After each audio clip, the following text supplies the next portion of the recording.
How many times have you heard this classic tale? Some sort of apocalypse wreaks havoc on our planet, and before you know it, all the people are gone.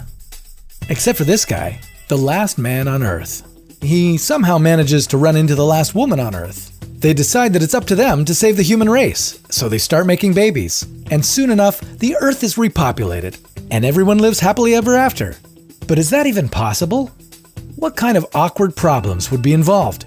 And why would our new population be so different? This is What If, and here's what would happen if you had to repopulate the planet. Repopulating an entire planet would be no easy feat.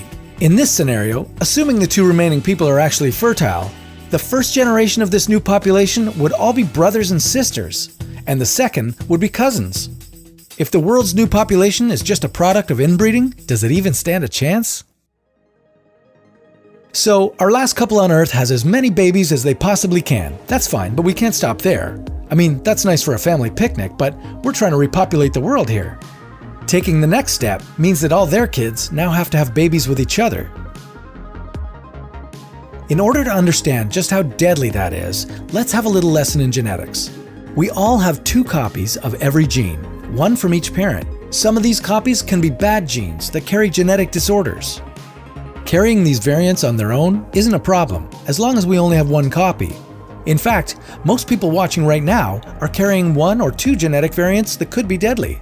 If we're born with an identical pair of these variants, that's when we run into trouble. And if our parents are brother and sister, their genes are much more likely to be similar. As more and more relatives inbreed, the chances of their offspring receiving identical copies of bad genes and being born disabled or diseased keeps increasing. That doesn't spell good news for the future of humanity. But if we have as many children as possible, odds are that some of them will come out healthy, right? Sure, but what happens when this inbreeding continues over hundreds of years? For that answer, all we have to do is look at the European royalty of the past. For centuries, European royal families would intermarry to keep the power within their ranks, and that quickly led to problems.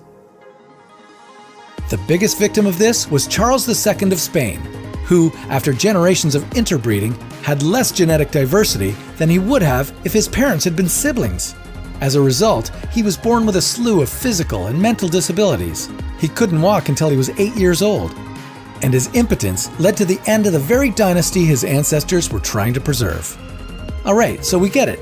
Interbreeding is bad. But what if we introduced a couple more people to help with the repopulation? Would that work? Not really, because our small group of people would become vulnerable to something called the founder effect. In a small isolated population, obscure and harmful traits become common because the founder population limits the number of possible genetic combinations.